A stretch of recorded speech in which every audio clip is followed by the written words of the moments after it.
नमस्कार दोस्तों, मैं आशा करता हूँ आप सभी लोग मेहनत कर रहे होंगे। लेकिन इस वीडियो में हम लोग चेक करेंगे कि आप कितना पढ़ाई करते हैं। तो यहाँ पर मैं आपसे 20 क्वेश्चन पूछूंगा। 20 में से अगर आपके 15 या 15 से ज़्यादा क्वेश्चन सही होते हैं, इसका मतलब है कि आपकी पढ़ाई बहुत अच्छी चल रही है। अगर आप 10 क्वेश्चन से कम सॉल्व कर पाते हैं या 10 से कम सॉल्व करते हैं, तो इसका मतलब है आप कहीं ना कहीं लापरवाही कर रहे हैं और आपको बहुत मेहनत करने की ज़रूरत है गवर्नमेंट जॉब लेने के लिए। तो दोस्तों, 20 क्वेश्चन में हर एक क्वेश्चन मैं क्वेश्चन पूछूंगा, उसका आंसर आप भी देते हुए चलेंगे और वीडियो के लास्ट में बताना ना भूलना कि आपके 20 में से कितने क्वेश्चन सही हुए हैं। तो दोस्तों, यहाँ पर आज का सबसे पहला क्वेश्चन देखो क्या बना है कि कौन सी टीम लगातार तीसरे साल आईसीसी टेस्ट रैंकिंग में नंबर 1 पर रही है। वीडियो बहुत तेजी से चलेगा तो वीडियो के साथ में बने रहें। तो यहाँ पर देखो, आईसीसी में लगातार तीसरे साल नंबर 1 पर जो टीम रही है वो है अपनी भारत की टीम। ऑप्शन बी यहाँ पर बिल्कुल सही हो जाएगा। इसके साथ ही साथ में देखो, भारत यहाँ पर नंबर 1 पर है, नंबर 2 पर है आपका न्यूजीलैंड और नंबर 3 पर है दक्षिण अफ्रीका। साथ ही साथ में अभी भारत ने ऑस्ट्रेलिया की धरती पर जाकर 71 साल बाद, बिल्कुल सही सुना आपने, 71 साल बाद एक टेस्ट सीरीज को जीतकर एक रिकॉर्ड बना दिया है। आगे चलते हैं। यहाँ पर आईसीसी का आप यहाँ पर फोटो भी देख सकते हैं। आपको बताना है कि आईसीसी का हेड क्वार्टर किस देश में है, जल्दी से कमेंट करके जरूर बताना। आगे क्वेश्चन है, हाल ही में बहरीन ग्रांड प्रिक्स 2019 में किस खिलाड़ी ने जीत हासिल करी है। तो यहाँ पर बहरीन ग्रांड प्रिक्स जो है ये लुइस हैमिल्टन ने जीत लिया है। तो ऑप्शन ए यहाँ पर बिल्कुल सही हो जाएगा। साथ ही साथ में आपको ये भी बताना है कि अभी हाल ही में एक ऐसा खिलाड़ी है जिसने अपने करियर का 1000वां फार्मूला 1 रेस जीत ली है। तो वो कौन सा खिलाड़ी, आप लोग कमेंट करके जरूर बताना। यहाँ पर फोटो में आपको हंसते हुए लुइस हैमिल्टन दिख जाएंगे जिन्होंने बहरीन ग्रैंड प्रिक्स को जीत लिया है। अगला क्वेश्चन है, वर्ल्ड आउटिज्म अवेयरनेस डे किस दिन मनाया जाता है। तो दोस्तों, ये जो वर्ल्ड आउटिज्म अवेयरनेस डे है ये मनाया जाता है प्रतिवर्ष कितने अप्रैल को, जल्दी से कमेंट करेंगे। इसका आंसर हो जाएगा 2 अप्रैल। ऑप्शन बी यहाँ पर बिल्कुल सही हो जाएगा। आप देख सकते हैं 2 अप्रैल को world autism awareness day celebrate किया जाता है। साथ ही साथ में इसका जो विषय है वो है असर्टिव टेक्नोलॉजीज एक्टिव पार्टिसिपेशन, ये इसका सब्जेक्ट हो जाएगा। तो इसको याद रखेंगे। अगला प्रश्न है, 12वीं एशियन एयरगन चैंपियनशिप में भारत ने कुल कितने पदक जीते हैं। तो जल्दी से इसका आंसर देंगे। इसका देखो राइट आंसर क्या हो जाएगा। राइट आंसर इसका हो जाएगा 12वीं एशियन एयरगन चैंपियनशिप में भारत ने कुल मिलाकर 15 मेडल्स यहाँ पर जीते हैं। तो ऑप्शन सी यहाँ पर बिल्कुल सही हो जाएगा। और इस जीके के क्वेश्चन में आपको और क्या सीखना है, सीखना ये है कि ये जो निशानेबाजी है, ये जो चैंपियनशिप है, ये ताइवान में ऑर्गेनाइज करी गई है, जिसमें भारत ने 25 पदक जीते हैं, जिसमें कि 16 स्वर्ण पदक है, 5 रजत और 4 कांस्य पदक के साथ में भारत यहाँ पर 25 पदक जीतने में कामयाब हुआ है। अगला प्रश्न है, निम्नलिखित में से किस देश में हाल ही में आम चुनावों के दौरान विश्व का सबसे अधिक ऑनलाइन वोटिंग करने वाला देश बन गया है। तो दुनिया का सबसे ज़्यादा ऑनलाइन वोटिंग परसेंटेज के मामले में जो देश बना है वो बना है, यहाँ पर आप देख सकते हैं, ऑप्शन सी यहाँ पर सही हो जाएगा, एस्टोनिया इसका राइट आंसर हो जाएगा। Estonia is the right answer. अच्छा, मन में क्वेश्चन आता होगा कि सर अगर दुनिया के सबसे ज़्यादा ऑनलाइन वोटिंग यहाँ पर हुई है तो वोटिंग का परसेंटेज कितना है। तो जो ये सबसे ज़्यादा वोटिंग का परसेंटेज है ये है 44%, जो कि अभी तक सबसे ज़्यादा है। हालांकि भारत में ऑनलाइन वोटिंग नहीं होती है। यहाँ पर वोटिंग जो होती है वो मशीन के द्वारा होती है, ईवीएम के थ्रू होती है। यहाँ पर एक देश की बात हुई है एस्टोनिया। तो एस्टोनिया देश कहाँ पर है, ये आपका यूरोप में पड़ेगा। ये आप देख सकते हैं एस्टोनिया देश यहाँ पर रेड कलर से आपको दिख रहा होगा। अगले क्वेश्चन है, हाल ही में भारत में किस राज्य में जहर मिले हुए आहार को खाने से 3 लुप्त प्राय प्रजातियों के 37 गिद्धों की मौत हो गई है। तो यहाँ पर गिद्ध जो होते हैं वो मांस खाते हैं, आपको भी पता है, लेकिन ऐसा उन्होंने मांस खा लिया जिसमें पहले से जहर मिला हुआ था तो उनकी मौत हो गई। तो ये 37 गिद्ध जो अभी पाए गए हैं मृत, ये असम में पाए गए हैं। तो ऑप्शन बी यहाँ पर बिल्कुल सही हो जाएगा। यहाँ पर आप देख सकते हैं गिद्धों को, जो कि यहाँ पर 37 की संख्या में असम में मृत पाए जाए हैं, वो भी विषाक्त खाने की वजह से।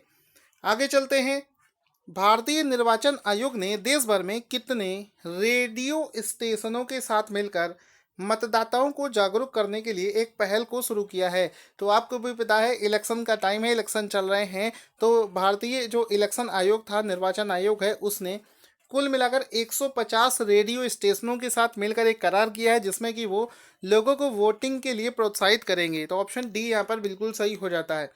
अगला क्वेश्चन है, हाल ही में कोर्ट के अनुसार किस शहर को रहने लायक बनाने के लिए परिवार नियोजन की तरह कारों के लिए भी हम दो हमारे दो जैसी ही नीति लागू करी जाएगी।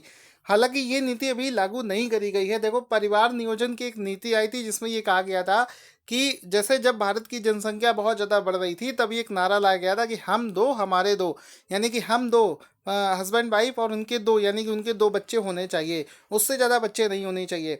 उसी तरीके से यहाँ पर कार की संख्याओं को कंट्रोल करने के लिए भी दिल्ली इसका राइट आंसर हो जाएगा। सुप्रीम कोर्ट ने बोला है कि दिल्ली में हम दो हमारे दो टाइप की एक स्कीम चलानी चाहिए।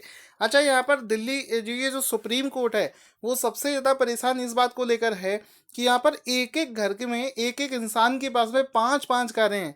आप दिल्ली गुड़गांव कभी घूमने जाएंगे तो आप देखेंगे कि एक ही घर में जिस तरीके से हम लोग कपड़े चेंज करते हैं उस तरीके से लोग वहाँ पर कार चेंज करते हैं। अलग अलग डिज़ाइन, अलग अलग वैरायटी की लोगों के पास में पाँच पाँच छः छः कार होती है। लड़के की कार अलग है, माँ बाप की कार अलग है, सिस्टर की कार अलग है, तो सभी लोग घर के मेंबर जो हैं अलग अलग कारों का यूज़ करते हैं। वो ये बहुत ही ज़्यादा चिंताजनक विषय है। आप लोग भी ज़रा कमेंट करके बताइए कि अगर किसी के पास में ज़्यादा पैसा है तो क्या वो ज़्यादा कार खरीद कर इसको मिसयूज़ करना चाहिए या नहीं करना चाहिए। आपकी क्या राय है, कमेंट करके ज़रूर बताना। इसके बाद देखो क्या होता है कि किस राज्य की कंदमाल हल्दी को विशिष्ट भौगोलिक पहचान, जिसको बोलते हैं जियोग्राफिकल जीआई टैग, के प्रदान किया गया है। तो दोस्तों यहाँ पर ये जो कंदमान हल्दी है ये है उड़ीसा राज्य की। ऑप्शन डी यहाँ पर बिल्कुल सही हो जाएगा, जिसको हाल ही में जीआई टैग दिया गया है। तो कंदमान हल्दी कहाँ की है? उड़ीसा की है, जिसको कि जीआई टैग प्रदान किया गया है। दोस्तों, अगर आपको वीडियो देखने में मजा आ रहा हो तो वीडियो को लाइक जरूर कर देना। और आपको बता देता हूँ अगले क्वेश्चन में क्या है, कौन सा बैंक यूपीआई उपयोग करने के लिए शुल्क लेने वाला पहला ऋणदाता बन गया है। तो यहाँ पर यूपीआई का उपयोग करने पर इसमें जो मतलब कह सकते हो शुल्क लेगा, वो बैंक बना है कोटक महिंद्रा बैंक। तो कोटक महिंद्रा बैंक ऐसा बैंक बना है जो कि यूपीआई का यूज़ करने पर इसमें चार्जेस लेगा। चार्जेस का रेट क्या रहेगा? देखो, 1 मई 2019 से वो इस स्कीम को लॉन्च करेगा। और यहाँ पर जो शुरुआत के 30 ट्रांजेक्शन होंगे वो बिल्कुल फ्री होंगे। उसके बाद में 1,000 रुपये या उससे कम का ट्रांजेक्शन करने पर 2.5 रुपये कटेगा। और 1,000 से ज़्यादा का ट्रांजेक्शन करने पर 5 रुपये प्रति लेन देन के रूप से चार्जेस किए जाएंगे। आगे चलते हैं। हाल ही में गूगल इंडिया के प्रमुख ने इस्तीफा दे दिया है, उनका नाम क्या है? तो दोस्तों, गूगल इंडिया की बात हो रही है, यहाँ पर ग्लोबल गूगल की बात नहीं हो रही है। तो गूगल इंडिया के जो प्रमुख है जिन्होंने हाल ही में इस्तीफा दिया है उनका नाम है राजन आनंदन। ऑप्शन सी यहाँ पर बिल्कुल सही हो जाएगा। Rajan Anandan is the right answer. ये आप यहाँ पर इनका फोटो भी देख सकते हैं सो दैट आपके मन में सारी चीज़ें बैठ जाएं। अगला क्वेश्चन है, जापान ने किस नाम से नए साम्राज्य युग के आरंभ की घोषणा करी है? तो देखो, जापान क्या करता है, समय समय पर एक नई इरा का अनाउंसमेंट करता है। तो वो अभी जो जापान ने एक नए युग का आरंभ किया है उसका नाम रखा है रेइवा। ऑप्शन सी यहाँ पर बिल्कुल सही हो जाएगा। और ये जो रेइवा वर्ड है ये इसका फोटो भी आप देख सकते हैं जो कि जापानीज यहाँ पर ऑफिशियल्स दिखा रहे हैं। रेइव ये एक चीनी शब्द है, चीनी वर्ड है, जिसके दो मतलब होते हैं। पहला जो इसका अर्थ होता है अच्छा या सुंदर, या कह सकते हो आदेश या आज्ञा। और दूसरा जो इसका अर्थ होता है वो होता है शांति या सद्भाव। चूंकि बात यहाँ पर जापान की हुई है तो जापान की जो कैपिटल है वो है टोक्यो। मुद्रा का है येन और पीएम का नाम है शिंजो आबे। ठीक है, आगे चलते हैं अगले क्वेश्चन की तरफ। उससे पहले बता दूं कि ये जो पीडीएफ अगर आप लेना चाहते हैं जो इस वीडियो में आप देख रहे हैं, उसके लिए आपको हमारे टेलीग्राम चैनल को ज्वाइन करना होगा, जिसका लिंक इस वीडियो के डिस्क्रिप्शन में दे रखा है। अब यहाँ पर चूंकि बात जापान की हुई तो जापान वर्ल्ड के मैप में कहाँ पर है?